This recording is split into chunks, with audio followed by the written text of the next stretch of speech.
네, 첫 번째 이슈, 재택근무 종료에 노조 가입하는 MZ입니다. 기업들의 연이은 이 재택근무 종료 소식에 MZ세대의 젊은 직원들의 반발이 커지고 있다라는 소식입니다.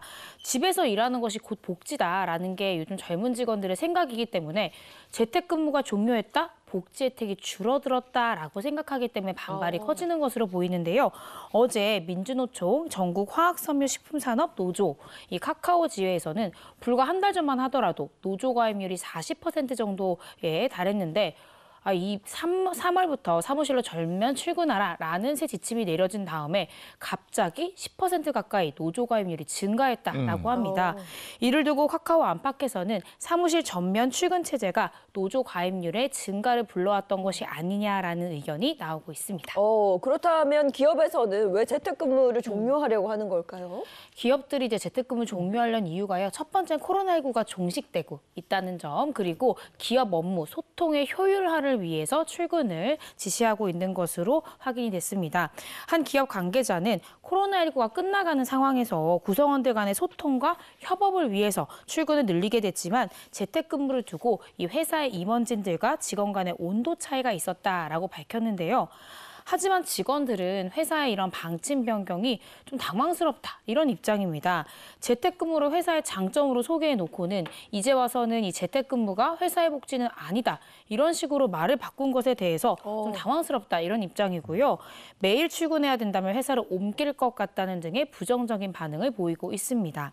다만 기업들은 이 재택근무 자체가 없어지는 것이 아니라 사무실로 출근하는 것과 재택근무의 모든 장점을 취하겠다라는 입장을 밝혔습니다. 과자 먹었다고 룸메이트 죽인 20대입니다.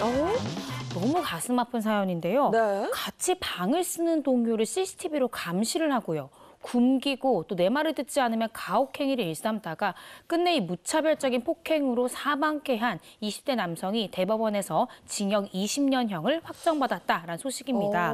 어제 법조계에 따르면 대법원 1부는 최근 살인 혐의로 재판에 넘겨진 A씨에 대해서 상고를 기각하고 징역 20년형을 선고한 2심 판결을 그대로 확정했다라고 밝혔습니다. A씨와 숨진 B씨 이 사건 내용을 좀 살펴보면 2020년 7월 이 세종시에 있는 공사 현장에서 알게 된 사이로 같은 숙소를 쓰는 룸메이트 사이였다고 합니다. 그런데 이 가해자 A씨가 보기에는 이 피해자 B씨의 생활 태도가 마음에 들지 않은 거죠. 그래서 1년 가까이 굉장히 괴롭혀왔는데 끝내 급기야 과자를 이 피해자 B씨가 몰래 먹었다는 이유로 무차별적으로 폭행해서 결국 숨지게 한 그런 끔찍한 사건이 발생했습니다. 아니, 이게 정말 믿기 힘든 사건인데요. 네. 방금 놀랐던 부분이 CCTV를 설치해서 감시를 했어요? 그렇다니까요. 가족도 아니고 룸메이트에 불과한데 네. 2020년 11월에 이 A씨가 B씨를 감시하겠다면서 방에다가 CCTV를 설치하고요. 행동을 다 감시하고 식사량, 어떤 걸 먹는 것까지도 다 통제하고 제한을 했다고 합니다. 그래서 이 B씨가 만약에 A씨가 통제하는 행동을 거스른다라고 하면 무차별적으로 때리는 등 가혹행위를 일삼아왔던 것까지도 확인이 됐고요. 이 A씨에 대한 가혹행위, A씨가 B씨에 관한 가혹행위로 인해서 사망 당시 27세에 불과했던 건장한 성인 남성인 B씨가요. 몸무게가 51kg에서 38kg까지 줄었다라고 합니다. 또 A씨는 2021년 12월에 정말 과자를 몰래 먹었다는 이유로 B씨의 머리와 얼굴을 여러 가지의 도구와 손발을 이용해서 무차별적으로 폭행했고요. 이런 무차별적인 폭행 때문에 B씨 결국 의식을 잃고 쓰러지고 말고 근데 이 B씨를 이틀 동안 A씨가 그대로 방치하게 됩니다. 그래서 결국 이 B씨는 경막하 출혈에 의한 뇌 부종으로 인해 끝내 사망하게 되었습니다. 아니, 성인 남성의 몸무게가 38kg이면 그동안 겪었을 그 고통이 미루어 짐작이 되거든요. 네. 근데 이럼에도 불구하고 A씨는 살해 의도가 없었다 이렇게 주장을 한다면서요? 그러니까요. 이 A씨가 재판 과정에서 계속 살해의 고의가 없었다.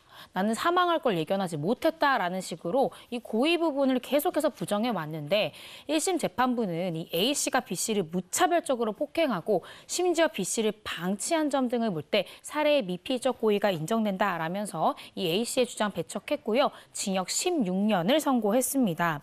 다만 이 항소심 재판부는 피해자가 이 극심한 육체적, 정신적 고통을 느끼면서 생을 마감하게 됐다라면서 원심을 파기하고 A씨에 대해 징역 20년으로 형량을 높였고요.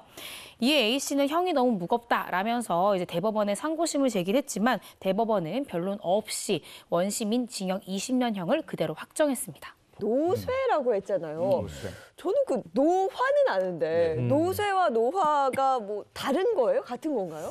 네, 아마도 많은 분들이 이 노화와 노쇠를 같은 뜻이라고 생각들을 많이 하실 텐데요. 제가 그래서 오늘 이 노화, 노쇠의 차이에 대해서 조금 말씀드릴 건데요. 먼저 사전적인 정의를 먼저 말씀드릴 텐데요. 노화는요, 질병이나 사고에 의한 것이 아닌 시간의 흐름에 따라서 생체 구조와 이 기능이 쇠퇴하는 현상이라는 것이고요. 반면에 노쇠는요, 늙어서 쇠약하고 기운이 별로 없음 이렇게 나와 있습니다. 자, 이 사전적 정의를 들으시면 좀 차이가 이해가 되시나요? 어쨌든 이게 뭐 늙어간다는 그러니까. 어떻게 알겠는데요? 어. 둘 다 비슷한 거 아니에요? 나이 먹는데 늙어간다는 게? 좀 아리까리해요. 예, 아리까리해요. 아리까리. 표정 보니까 다들 모르시는 것 같아요. 딱 알 수 있게 인형을 좀 준비해봤습니다. 일단 이쪽 분은 노화고요. 네네. 이쪽 분은 노쇠예요. 아니, 표정을 보면 좀 알 수 있지 않나요? 그러니까 일단은 봤을 네. 때는 전체적으로 비슷하신 것 같은데 네. 조금 이제 그 노쇠 쪽 분이 그러게. 좀 많이 이렇게 좀 힘이 없어 보여. 힘이 없어 힘들어 보이고 좀 보이신다. 아파 보이고. 네. 그러게. 더 아파 보여요. 노화는 말 그대로 그냥 자연스럽게 늙어가는 과정 중에 내 몸이 약해지고 있는 거. 그냥 내가 늙고 있는 거. 근데 이분은 이렇게 아파 보이진 않잖아요. 네. 표정만 봐도 되게 좋아요. 그냥 늙고 있는 상태, 자연스럽게. 노쇠는 그러면 이 노화에다가 더해가지고 질병에 가까운 상태라고 보시면 됩니다. 꼭 이게 질병이라는 건 아니지만 그만큼 더 위약해져 있고 마치 질병과 같은 질병처럼 관리를 해야 하는 상태가 바로 이 노쇠 상태인 겁니다.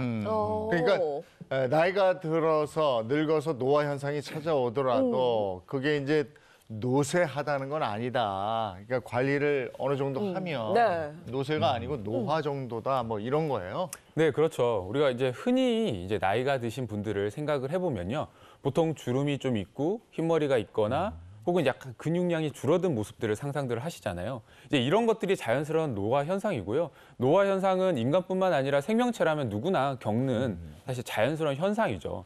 근데 이제 노쇠라는 것은요. 일단은 이 신체 기능이 급격하게 떨어진 상태에 이르게 됩니다. 이렇게 되면 정상적인 이제 일상생활이 어려워지게 되는데요. 이 때문에 이 신체 기능이 정상 수준보다 현저하게 떨어지기 때문에 굉장히 좀 문제가 될 수 있는 이 질병으로 간주할 수 있는 거죠. 네. 아니 그러면 우리나라에도 노쇠 현상을 겪는 분들이 꽤 많은가요? 어느 정도예요? 사실 우리나라는 이제 2025년이면 국민 5명 중에 1명이 65세인 초고령화 사회 진입을 이제 눈앞에 두고 있습니다. 이 노쇠를 국가 차원에서 저희 체계적으로 관리를 할 필요성이 있겠는데요.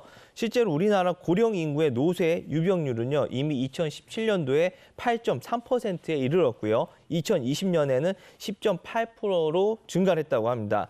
그중 남녀의 비율을 따져봤더니 여자가 14.2%로 7.4%인 남자보다 2배 이상 노쇠 유병률이 더 높았다고 합니다. 아니 근데 사실 여자들이 뭐 남자나 여자나 나이 들고 뭐 늙는 건 똑같은 건데. 근데 여자들이 더 오래 살잖아. 근데 노쇠는 그게 네. 좀 신기하네요. 거기에는 이제 사실 여러 가지가 이유가 있겠지만요. 사실 대표적인 이유를 꼽자고 하면 근육량의 차이입니다. 이게 근육량이 현저하게 좀 떨어지기 때문인데요. 사실은 근육은 노화에 따라서 사실 근육이 줄어들기 마련인데요. 근육은 40대 이후부터 한 매년 1%에서 2% 정도씩 줄어들기 시작하게 되는데요. 80대가 되면 이 30대의 절반 수준까지 근육이 떨어지게 됩니다. 그렇기 때문에 중년 이후에는 이 근육을 사수하기 위해서 더 각별하게 신경을 쓰셔야 하죠. 노쇠를 막는 예방법 하나하나 살펴보도록 하죠. 자, 첫 번째입니다. 노쇠 예방법 어떤 게 있을지.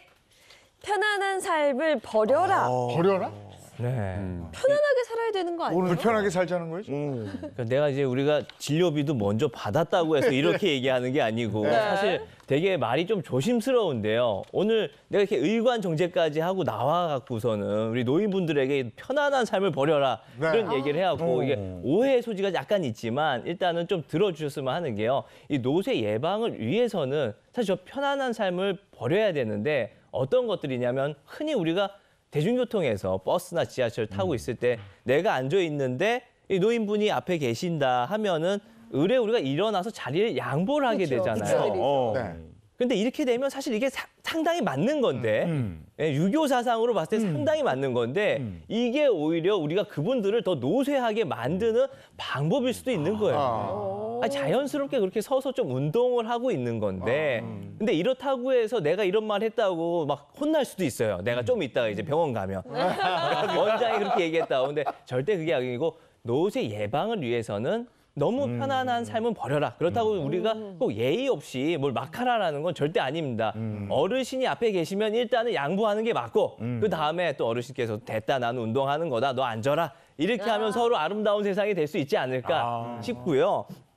일단은 또 한 가지 생활 속에서 실천을 할 수 있는 게 우리 에스컬레이터 많이 이용을 하잖아요. 근데 너무 높으면 당연히 에스컬레이터를 이용을 하셔야겠지만 웬만큼 좀 보이는 정도 한 20개 정도 이 정도면은 좀 평소에 이렇게 걷는 게 계단을 이용하는 게 좋지 않을까 싶습니다. 근데 나이 드신 분들 중에는 관절이 안 좋은 분들도 그러니까요. 있고 삭신이 쑤시는 분들도 있는데 그렇게 무리하게 계단을 이용하는 것이 옳은가 이런 생각이 들거든요. 제가 똑같이 아마 혼날 거예요. 나 무릎 안 좋은데 왜 걸으라고 그러는 거야? 이럴 수 있는데 그렇다고 해서 제가 너무 무리하라는 건 아니고요.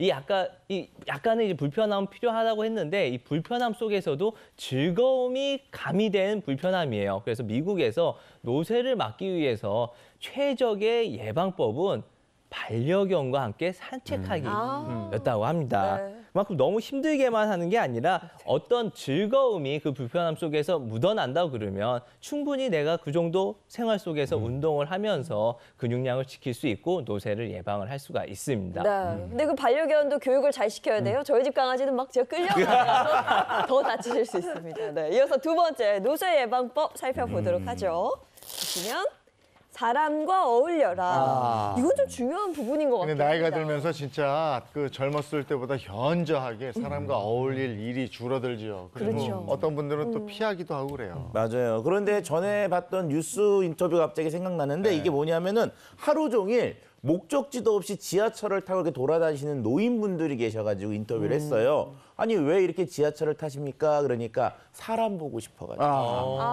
혼자 있으니까 너무 외로우니까 사람 보고 싶다고. 그러니까 그렇게 보면 이제 노인분들이 조금 더 외로움을 좀 많이 느끼는 게 아닌가 이런 생각 좀 해봅니다. 네, 맞습니다. 이 노쇠 예방 관리를 위해서는 굉장히 다각도의 관리가 필요한데요. 뭐 의학적인 관리는 기본적이겠지만 뭐 영양이나 운동 그리고 사회 관계적인 측면도 사실 생각을 해볼 필요가 있습니다. 실제로 미국의 폴럭 박사가 65세 이상 이 미국인을 대상으로 연구를 해봤는데요. 이 전 노쇠인의 정상 회복을 돕는 요인에 대해서 이 연구를 해봤다고 합니다. 이때 다른 것들은 대부분 건강과 관련된 요소였는데요. 그중에 눈에 띄는 것이 바로 생활에서 다른 사람에게 도움을 받는 것이셨다고 합니다. 그만큼 뭐 배우자나 친구 등과의 이 교류를 하는 것이 이 노쇠 예방에 도움이 된다는 것인데요. 그래서 노년에는 특히나 혼자 계시지 마시고 주변에 이제 뭐 친구들이나 지인들과 이제 모임에 참여하는 것이 이 사회 환경적으로 개선이 되면서 이 노쇠 예방에 도움이 될 수 있는 거죠.